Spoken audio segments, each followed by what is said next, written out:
ভ্রাম্যমাণ আদালত বসিয়ে সাংবাদিককে শায়েস্তা করা এটি অন্যায়। যে ইয়নো এ ধরনের ঘটনা ঘটিয়েছে, আমি তার তীব্র নিন্দা এবং সমালোচনা করি।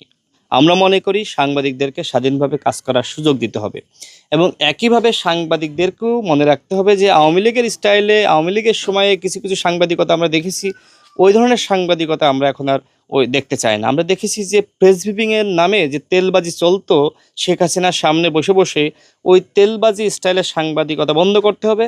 এখন সাহসিকতার সহিত এগিয়ে যেতে হবে, বস্তুনিষ্ঠ সাংবাদিকতা করতে হবে এবং সত্য ন্যায়সম্পূর্ণ কথাগুলো তুলে ধরতে হবে। বান্ডেল থাকলে প্রতি সেনমানিতে টাকা বাঁচবে। বিকাশ সেনমানি বান্ডিল কিনে জিতুন প্রতি লেনদেনে।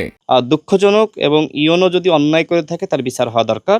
সরকারকে বলবো যে আপনারা একটি তদন্ত কমিটি গঠন করেন এবং এই সাংবাদিকের সাথে যে অন্যায় করা হয়েছে সেই অন্যায়ের বিষয়ে অবশ্যই আমি মনে করি একটি সুরাহা করা দরকার।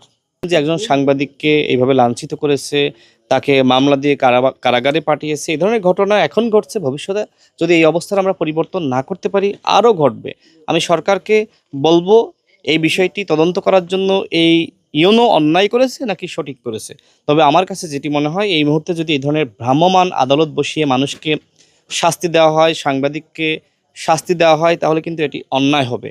আমরা বিচার বিভাগের স্বাধীনতার কথা বলছি, যে বিচার বিভাগকে আদৌ আমরা এখনো পর্যন্ত স্বাধীন করতে পেরেছি?